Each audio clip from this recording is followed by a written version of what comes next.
很多人都在为着看得见的收入奔波，工资、奖金、分红，这些都是显而易见的财富。然而，这些机会往往竞争最为激烈，大家都在拼命争抢。在这种环境下，结果自然是你争不过别人。要想跳出这个局限，你需要学会发现那些隐藏的机会。看不到的钱其实无处不在，那些先点赞的人，钱自然会来找你。看不到的财富往往违背常理，比如慢钱、潜伏的发展机会。你只需做到隐匿、沉淀、准备、等待时机，只要抓住一个契机，就能迅速翻身。查理·芒格曾说，反过来想，总是反过来想。当所有人都知道某个东西能赚钱时，意味着大企业、大品牌都会集中精力去做这件事。而我们普通人要做的就是避其锋芒，去赚那些大佬看不上的钱，或者是常人看不见的财富。财富是对认知的奖励，只有当一个人的认知提升到一定高度，才能赚到真正意义上的大钱。那么，什么是别人看不到的财富？所谓别人看不到的财富，可以分为两方面：大佬看不上的钱和常人看不见的财富。前者指的是那些利润微薄或者需要长时间投入的小众市场，后者则是通过信息差、市场所带来的隐性商机。大佬看不上的财富，例如许多网红大主播都在带货，正面硬拼带货，你肯定不如人家。那么你可以反过来卖他们需要的直播工具，或者为他们提供服务。这些小钱大佬看不上，但我们可以去做。这些做好了，利润也是相当可观的，蚊子腿也是肉啊。常人看不见的财富。再举一个例子，我有一个朋友在网上卖百货类产品，价格非常低，利润也很薄。但是他通过建立稳定的供应链和物流渠道，以低成本运营，积累了大量的订单和用户数据，并利用这些数据做精准营销，从而赚到了别人看不见的财富。如何才能赚到这些看不见的大钱呢？一、改变思维方式，不要局限于热门行业，学会从不同角度看问题，寻找被大众忽略的地方。在当今社会，很多人习惯于追逐热门行业，认为只有在那些众人皆知的领域才能赚钱。然而，真正的财富往往隐藏在那些被大众忽略的地方。我们要学会打破传统思维的束缚，从不同的角度审视市场和机会。例如，在电商领域，大家往往关注热门品类，如服装、美妆等。但实际上，一些小众市场，如五金配件、手表配件、宠物护理和运动健身器材等，拥有巨大的利润空间。这些领域虽然看似普通，但由于竞争相对较小，需求却在不断增长，能够为创业者带来丰厚的回报。此外，殡葬用品、两性用品、家居装修墙体装饰、美妆护肤品等冷门项目，以及销售简历素材模板等看似不起眼的业务，也都蕴含着可观的商机。我们不能仅仅局限于眼前的热门行业，而要敢于探索那些被大众忽视的角落，从中寻找属于自己的财富宝藏。二、第一，风险试错，不要害怕失败。可以从小的副业开始尝试，通过不断试错积累经验。很多人因为害怕失败而不敢尝试新事物，然而只有通过不断试错，才能积累经验，找到真正适合自己的赚钱方式。我们可以从小的副业开始，例如开设电商微店、自媒体运营、家庭式手工坊、在线教育服务、家庭清洁与整理服务、宠物护理服务、线下摊位等。这些副业投入成本相对较低，风险也较小。在尝试的过程中，要明确目标与市场定位，了解自己的目标市场和客户群，确定自己的产品或服务是否能满足他们的需求。同时，要持续学习与提升自己的技能，与客户建立良好关系，合理利用社交媒体扩大品牌知名度，吸引更多潜在客户。如果在尝试过程中遇到失败，不要气馁，要保持耐心与坚持，不断总结经验教训，调整策略，继续前行。通过不断试错，我们一定能找到适合自己的赚钱之路。3、一定要有自己的技能强项，可以是某一专业能力，比如软件建模、编写 AI 提示词、写代码，也可以是某一方面的软技能，比如审美、策划、营销。你总需要有一个与别人产生价值连接的技能点。财富的本质就是通过人与人之间的社会活动产生价值交换。普通人赚取第一桶金，靠的就是实打实的强技能。这个强技能点一定要足够接地气，真实解决现实生活中的某个高频刚需问题，这是大前提。例如，擅长调理儿童脾胃，做家常营养减脂餐，或者会做一些高性价比的泰国菜。为什么有些人看起来平平无奇，职场升迁那么快？为什么有些人的生意看起来平平无奇，客户却络绎不绝？可以试试站在客户的角度思考他们的优势，也许他们更善于驾驭人性。缩短自己和他人之间在具体某个点上的差距，就是我们要下的苦功夫，这样会更有具体发力点。4、与人为善，为人靠谱，知恩图报，积极利他。其实大家最担心失业，是害怕失业后找不到工作，失去了经济来源，但失业并不意味着会失去工作。我有个同事离职后居然还能管着公司的项目，这是什么操作？因为他靠谱、细心、责任感超强，客户和合作伙伴对他评价都很高，所以离职后相当于公司反手给了他一个单。有什么区别吗？有很大区别，位置不一样了。以前是员工，什么都是你应该尽职尽责的，但作为合作方，界限更明确，范围外的要另外收费，范围内的也是另外的价码，而且要说清楚付款期限。你可以观察一下身边在职场混得不错的同事，一是专业能力在线，更重要的是领导和同事都喜欢与这样的人共事，放心。话说回来，有哪些具体的机会呢？具体的赚钱机会。1、农产品销售。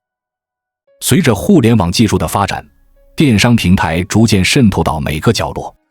昨天我看到一个网红的访谈，他是一位来自偏远山区的普通农妇。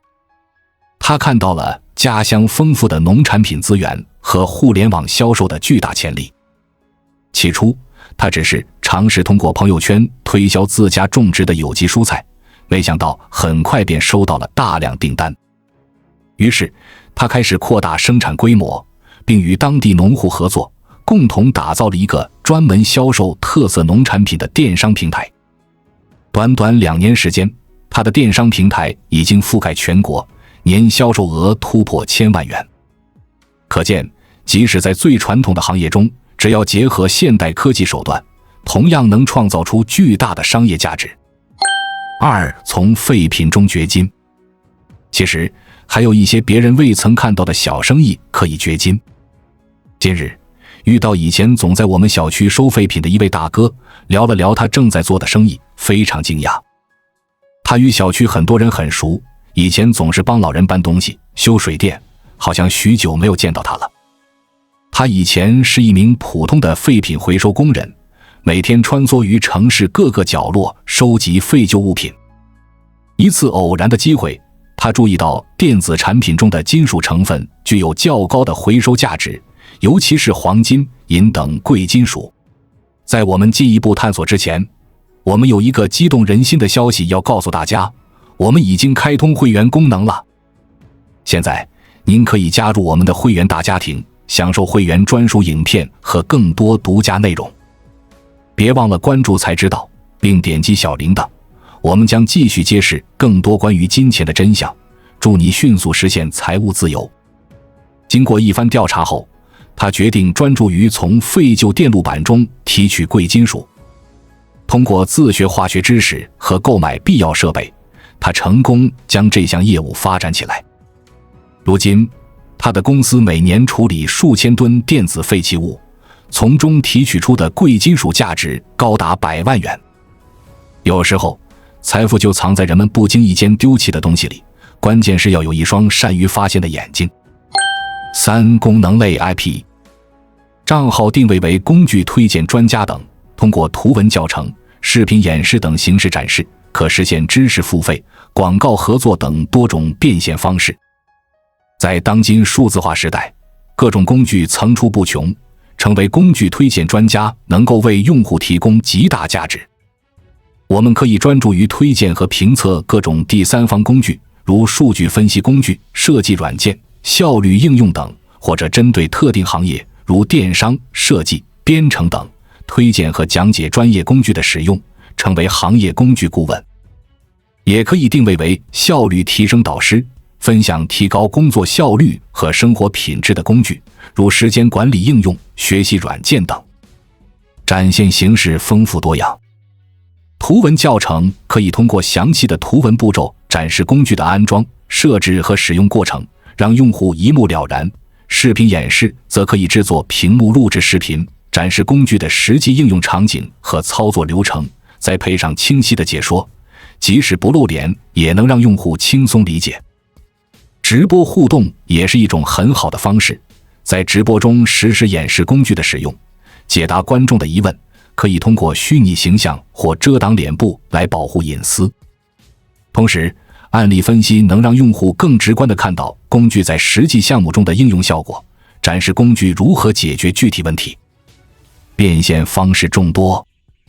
知识付费方面，可以开设专栏或课程，提供深入的工具使用教程，用户付费获取。广告合作则可以与工具开发商合作，进行产品推广，获得推广费。产品销售可以销售推荐的工具或相关配件，如软件激活码、硬件设备等。企业培训可为企业或个人提供定制化的工具使用培训服务，收取培训费。社群运营可建立付费社群，提供更专业的工具使用指导和资源分享。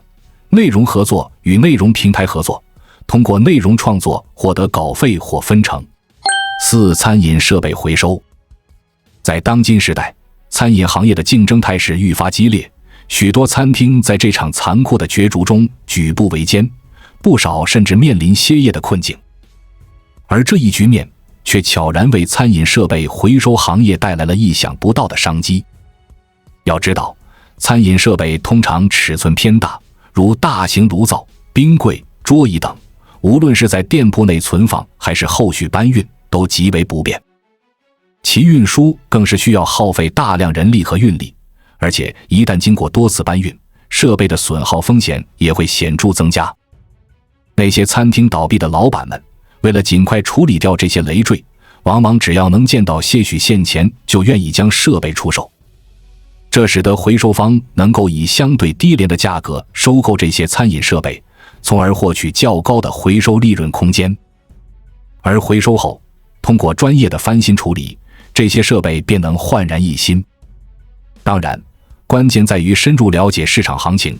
精准把握不同设备的需求情况，同时积极寻找并建立稳定的销售渠道。唯有如此，当将翻新后的设备推向市场出售时，才能收获颇为可观的利润，在这看似不起眼的领域开辟出一条赚钱的新路径。5、二手商品交易。如今，二手商品交易已成为一个颇具潜力的领域，其涵盖的种类十分丰富，包括常见的家具、各类书籍等。人们可以选择在热闹非凡的线下二手市场，或者便捷的线上交易平台进行出售。就拿二手衣服来说，你或许想不到，它在非洲市场可是大受欢迎，呈现出爆卖的火热态势。由于当地的经济水平、消费需求等因素，这些来自其他地方的二手衣服以较低的成本收购后，转手便能在非洲卖出数倍的价格，利润相当可观。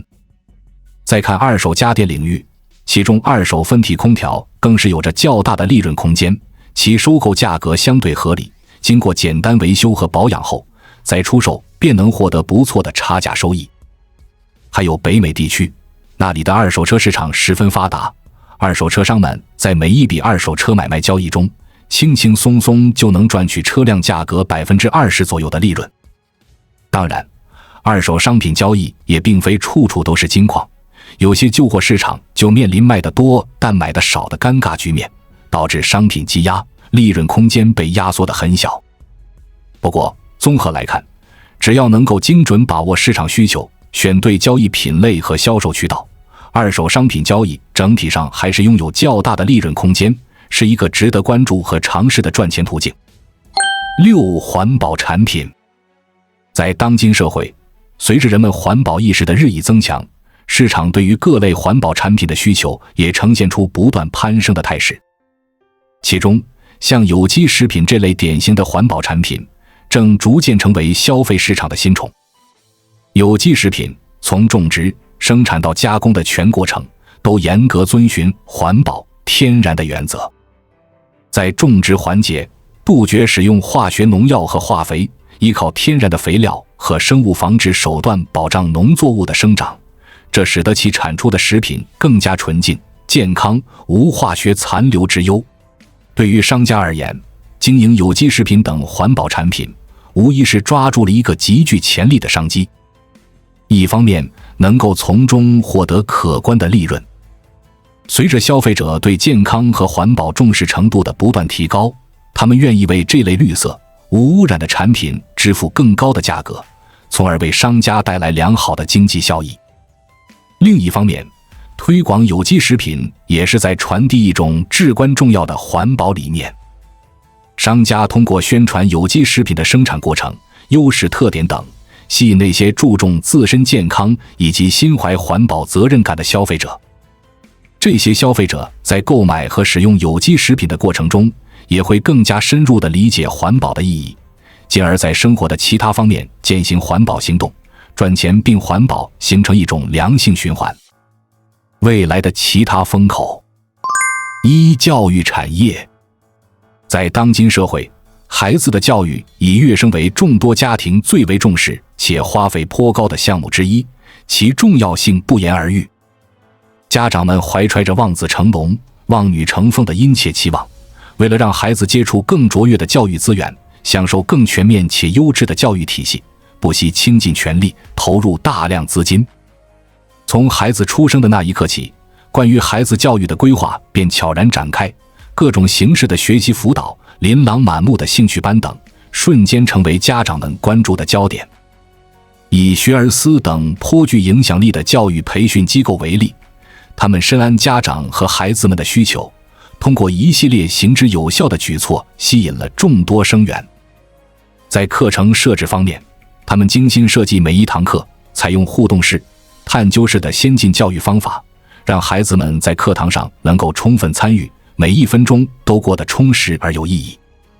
在师资培养上，更是执行严格的师训制度，全力培养出一批又一批优秀教师，不断提升教师的专业技能，从而为孩子们提供高质量的教学指导。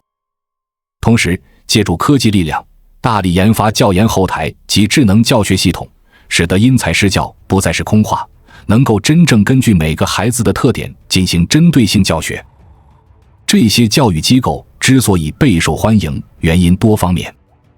一方面，家长们深知孩子未来的前途和幸福，近80%与所接受的教育质量息息相关，所以对优质教育资源趋之若鹜。另一方面，教育机构出于盈利目的，在课程质量、师资力量、服务态度等各个关键环节都下足了功夫，努力做到尽善尽美。而且他们还精准抓住了父母们普遍存在的焦虑心态，让家长们时刻担心自己的孩子在激烈竞争中落后，进而促使家长们更加积极地为孩子选择这些教育机构。2、殡葬与情趣用品行业。在众多行业中，殡葬和情趣用品行业一直展现出独特的商业特质，即利润颇为丰厚，且市场需求保持相对稳定。先说殡葬行业，其服务的盈利性几乎是不言而喻的。生老病死乃人生常态，当亲人离世时，人们往往愿意在殡葬事宜上花费一定费用，以表达对逝者的尊重与缅怀之情，这也使得殡葬服务拥有稳定且可观的收入来源。再看情趣用品行业，随着时代的发展，人们的观念日益解放，对于性健康、性生活质量等方面的关注度不断提升，情趣用品市场也持续扩大。以往那些讳莫如深的话题逐渐被摆上台面，市场需求水涨船高。有趣的是，我们常发现路边的殡葬店和情趣用品店经常开在一起，这其中有诸多缘由。殡葬店由于主营业务的特殊性，往往店面规模较小，且平日里生意相对冷清，为了增加额外收入，便需要搞些副业。而与之相邻的成人用品店，其利润之高令人啧舌，那些拿货价仅几块、10几块的商品，一旦摆上货架出售，售价便能轻松翻上5至10倍。并且相较于副食、水果等副业，成人用品有明显优势，可以放心囤货，不用担心过期变质，体积小巧不占地方，营业时间安排也与殡葬业务互不干扰，能够各自独立运营。此外，这两种店的顾客群体也存在一定的重合度，基本以同一批中年人群为主，而且他们因经营内容的特殊性，常被附近小区住户所嫌弃，所以他们开在一起，倒有点同病相怜、抱团取暖的意思。从商业经营角度来看，也不失为一门不错的生意经。3、医疗健康。随着社会患病人口的增加和人口老龄化的加剧，以及人们收入的提高和对健康生活的重视，医疗健康行业的消费意愿不断增强。人口老龄化导致医疗健康需求持续增长，老年人群对医疗服务的需求量逐渐增加。